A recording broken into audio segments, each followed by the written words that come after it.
खुशियां मना रहे हैं 14 अगस्त की, अपने मुल्क के आज़ाद होने की, और ये आने वाले वक्त के मेहमान हैं। ये खुशियां मनाने में मसरूफ़ हैं और इनको यही मालूम नहीं कि इनके सर से इनकी छत जाने वाली है और ये बच्चे मासूम कहाँ दरबदर की ठोकरें अब खाएंगे। ऋषि घाट की दुख भरी कहानी, ऋषि घाट के लोगों की जुबानी, आइए सुनते हैं। अस्सलाम वालेकुम। फिर जैसा कि आपको पता है कि यहाँ पर इंक्रोचमेंट का मामला चल रहा है।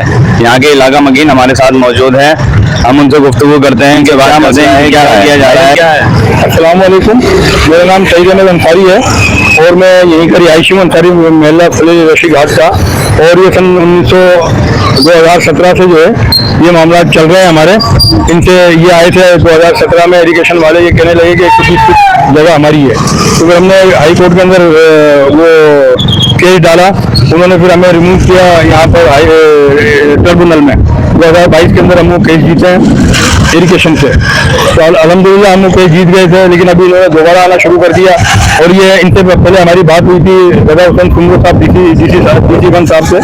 वो कह रहे थे कि हम आपको सबको पैसे देंगे। हमने उनसे कहा था कि सही हम यहाँ पर 1947 से यहाँ रिहाइश में जी रहे हैं, हमारे पास यहाँ पर सभी हकीकत भी हैं, कागजात भी हैं और टाइटल डॉक्यूमेंट्स हैं। लेकिन ये लोग पहले मान रहे थे, अब ये दोबारा अभी आए हैं पीर वाले दिन, मेरे ख्याल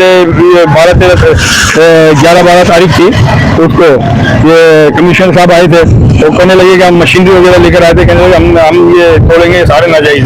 हमने इनको रिक्वेस्ट की थी कि भाई ये देखो, हमने आप लोगों को जो वो हमारे पास सारे कागज मौजूद हैं, हमारे पास जो हाई कोर्ट की हमने अर्जेंसी लगवाई, जब इन्होंने वो भेजा तो अपना नोटिस हमारे पास, तो हमने पूरी अर्जेंसी लगवाई जिसकी हमारी 18 तारीख है। लेकिन ये किसी भी हाई कोर्ट के पेपर को नहीं मान रहे। ये कहते हैं कि भाई जो हम करेंगे वो करेंगे, हम हाई कोर्ट को नहीं मान रहे। तो क्या मामला है, क्या मसला है? ये इतने लोग जो आ रहे हैं, कोई तुम्हारे से मुआवजे की बात कर रहा है या बस जो आ रहा है वो यही बात कर रहा है कि तुम्हारे जो मकान है ये तोड़े जाएंगे? मैंने जैसा कि मैंने पहले कहा आपको कि हमारी डीसी वन रजा हुसैन कुमरो साहब से बात हुई थी, वो यहाँ पर भी आए थे, यहाँ पर भी उन्होंने हमें यकीन दहानी कराई थी। हमारी एक मीटिंग उनसे उनके दफ्तर में भी हुई थी, उन्होंने उस वक्त भी कहा था कि हम आपको सबको पैसे देंगे और हमारा मुतालबा भी यही है कि आप जो रजिस्ट्री वालों को भी पैसे दें और जो टाइटल डॉक्यूमेंट्स वाले हैं उनको भी पैसे दिए जाए, ये पर्दे हकीकत वालों को पैसे दिए जाए, क्योंकि ये भी तो गवर्नमेंट ने हमें इशू किया है ना।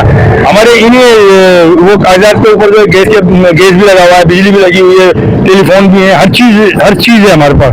आप लोग कब आकर यहाँ बैठे थे? ये तकरीबन 1939 से 47 में जब माइग्रेट करके आए थे, तो हमारे बड़े बूढ़े जो थे, हमारे बाप दादा, वो यहाँ पर आके बैठे थे। जब से हम यहाँ पर रिहाइश पजीर हैं। पहले ये नहर जो है ना बहुत छोटी हुआ करती थी, आज इसका नहर का जो पेड़ जो तकरीबन 250-350 फीट का ये हो गया है। तो इसलिए तो हमारे मकानों को खा लिया, इस नहर ने हमारे मकानों को खाया है। आई समझ में, नहर अगर ये अपनी इलाके के ऊपर ले जाए तो हमारी कोई जगहें जो है ये नहीं टूटेंगी, नहीं जाएंगी। इंशाल्लाह ताला अगर होगा तो बहुत कम से कम नुकसान होगा, उसके लिए भी हम तैयार हैं। अच्छा, हम देने के लिए भी तैयार हैं, लेकिन जब हमें पेमेंट दी जाएगी तो हम ये मकानों को इनको हाथ लगाने देंगे। पहले पेमेंट जो पहले हमें एडजस्ट किया जाए, ताकि हम अपने बच्चों को कहाँ लेकर जाएंगे।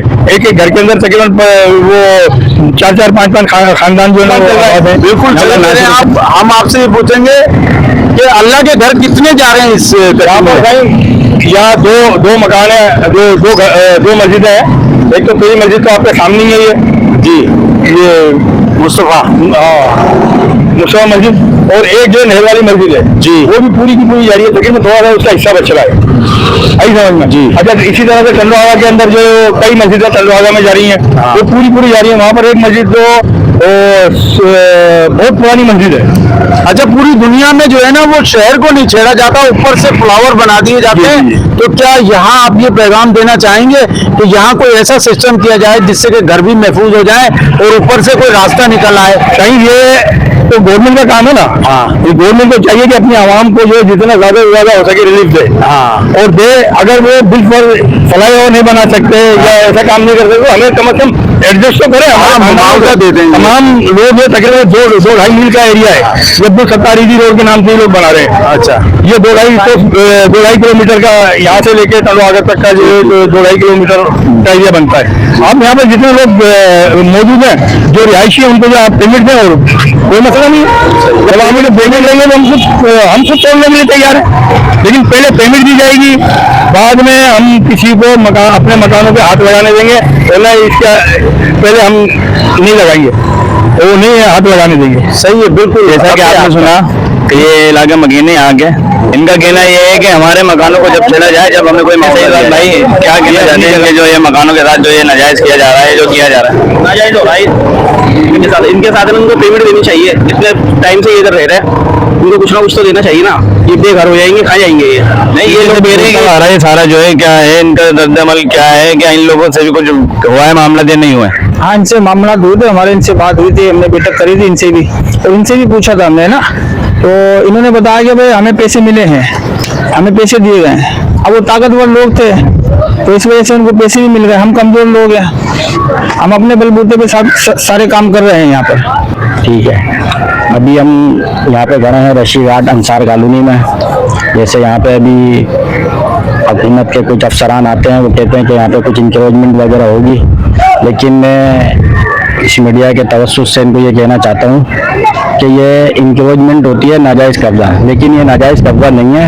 ये सारा जो आपको बना हुआ नज़र आ रहा है, ये सारा हमारे आबा व अजदाद का है। जब वो इंडिया से आए थे उस वक्त से यहाँ पे बैठे हैं। ये लोग पाकिस्तान बनाने वाले थे, जिन्होंने पाकिस्तान के लिए कुर्बानियाँ दी हैं, और कुर्बानियाँ अब उनकी औलादें भी देती आ रही हैं। लेकिन कुछ अफसरान आके यहाँ कहते हैं कि ये नाजायज़ बैठे हुए हैं ये लोग, और ऊपर की सतह पे ये कहते हैं कि ये नाजायज़ कब्जा करके बैठे हैं। तब के इस पूरी पट्टी के ऊपर डॉक्यूमेंट्स भी हैं, और जब से ये पाकिस्तान बना है, जब से ये लोग बैठे हैं। और ये सारा जो है ना गरीब तबका है, मजदूर तबका है, और उन्होंने अपनी सारी जिंदगी जमा पूंजी करके यहाँ पे लगाई है, और अभी तक कुर्बानियाँ देते जा रहे हैं। लेकिन अब यहाँ पे कुछ लोग आते हैं कि मकान तोड़ेंगे, गिराएंगे बगैर किसी मुआवजे के। ये सरासर नाइंसाफी है, जुल्म है, और हम हुक्काम में बाला से बिलखसूस पीपल्स पार्टी बिलावल भुट्टो से मुतालबा करना चाहते हैं। ये जो अफसरान हैं जो कहते हैं कि ये नाजायज बने हुए हैं, उनके खिलाफ कानूनी कार्रवाई की जाए, और हम उनसे मुतालबा करते हैं जो उनका नारा है रोटी और कपड़ा मकान देने का, कि वो कहते हैं यहाँ इतने घर बनाएंगे, इतने घर बनाएंगे।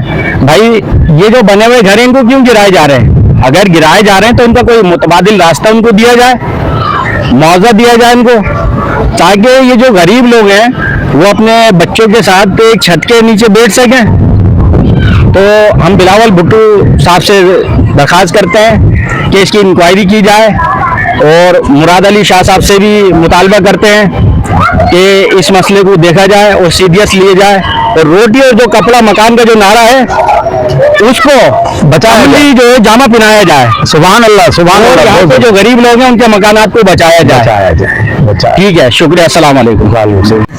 असल में ये जो अभी पीछे से जो जगह टूटती जा रही है टंडो आगा की तरफ से, तो वहाँ इन लोगों ने पैसे दिए हैं सिर्फ उन लोगों को जो के ताकतवर हैं, और जो कमजोर लोग हैं उनको पैसे इन्होंने नहीं दिए। वहाँ पर जिस वक्त ये लोग जगह तो तोड़ रहे थे, वहाँ पर झगड़ा हुआ था, और बहुत तेज झगड़ा हुआ था, जिसमें कई लोग के जख्मी भी हुए हैं। और यहाँ भी ये लोग यही गेम चला रहे थे। अभी डीसी साहब जब आए थे 3-4 दिन पहले, तो ये कह रहे थे कि हम आपको 15 मिनट का टाइम देते हैं। ऐसा लगता है जैसे कोई वो फिल्म ज्यादा देख रहा है हमारा डीसी, कि 15 मिनट का टाइम देख रहे, जाओ और आप जो सुपर हीरो बन के अपनी जगह से सामान को निकाल लो, और वो आएंगे तोड़ देंगे। तो यहाँ पर जिस जगह पे तोड़ने के लिए आए हैं, आप ये जगह देख लें, यहाँ पर ऐसे लोग बैठे हुए हैं जिन्होंने शायद चंद साल हुए कि अपनी छत देखी है। अब जब 14 अगस्त आ गई है कि बच्चों को पता नहीं है कि ये 14 अगस्त है, हमारे लिए कौन सी अगस्त है कि हम आजाद होंगे या कैद होंगे। छत जा रही है उनके घरों से। आइए, ये इलाका मकीन है, इस इलाके के अंदर इंक्रोचमेंट का मामला चल रहा है।